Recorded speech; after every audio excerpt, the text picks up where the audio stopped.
Hi, Yusek. Good afternoon. Yusek, may we get a confirmation if the President has already accepted the resignation of Jaime Santiago and the appointment of NBI Assistant Director Lito Magno as the new OIC Director? It's confirmed. Confirmed po.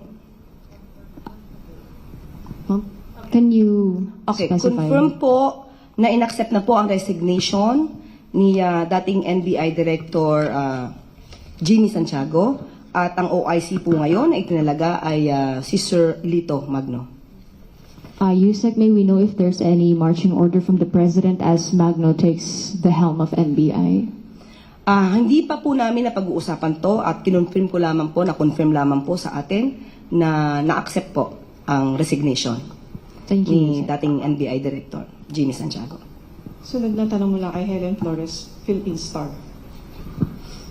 Good afternoon, Yusek. Yusek, may mga photos and videos po of the group photo during the ASEAN-Japan Summit na wala po si President. Would you like to clarify that?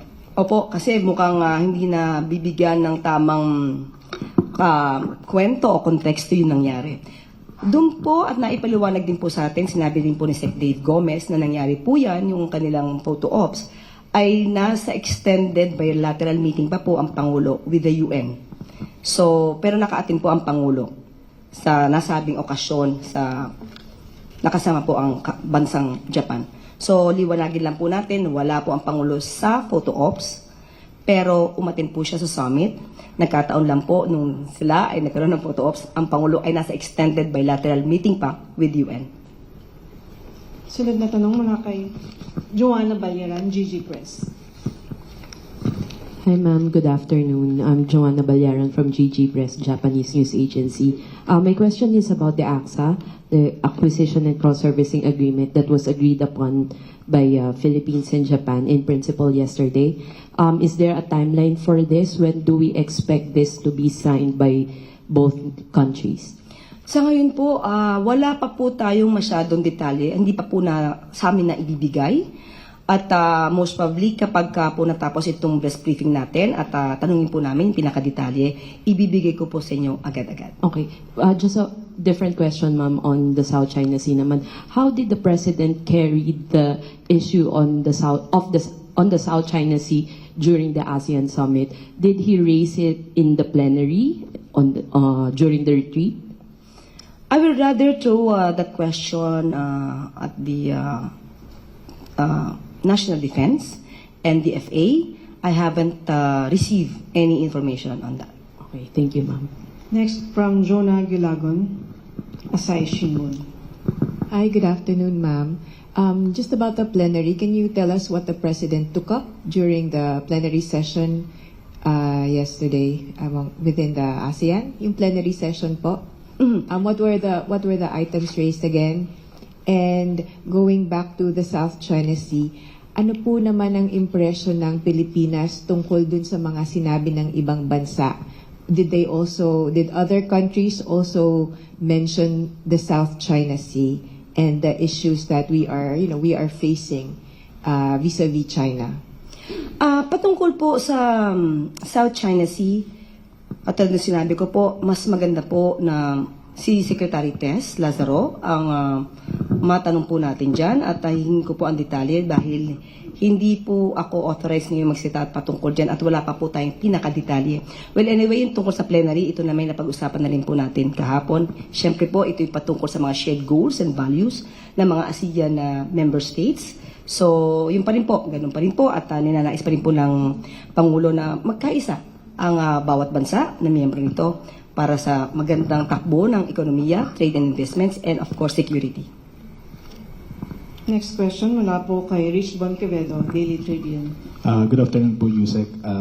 Tinawag po ni Representative Pulong Duterte si AFP Chief of Staff General Romeo Bronner Jr. na trigger happy. Dahil sa statement niya tungkol sa Typhoon missile system capability. He questioned the loyalty of the AFP chief, asking him if he's for the Philippines or for the CIA since the Typhoon missile is from the US.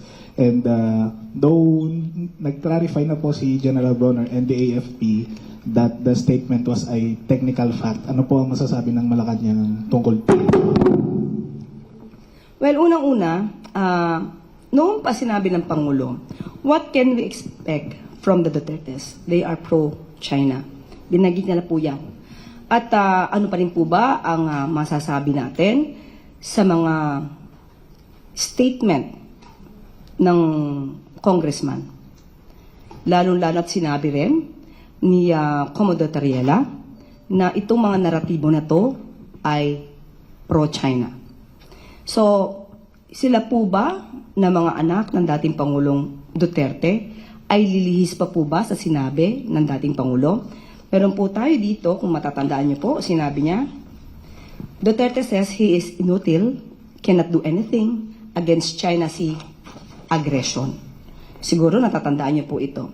So sila ba, na mga anak, sila po ba ang kukontra sa kanilang ama?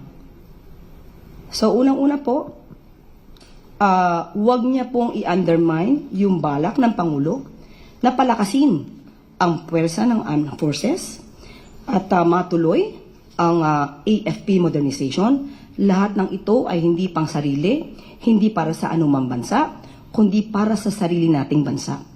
Kailangan nating lumakas ang puwersa natin hindi para makapaggera, katulad ng sinasabi nila, na pinapanakot nila sa ating mga kababayan, na itong ginagawa ay parang naghahakayat o naghihikayat ng gera. Hindi po yun ang nais ng Pangulo.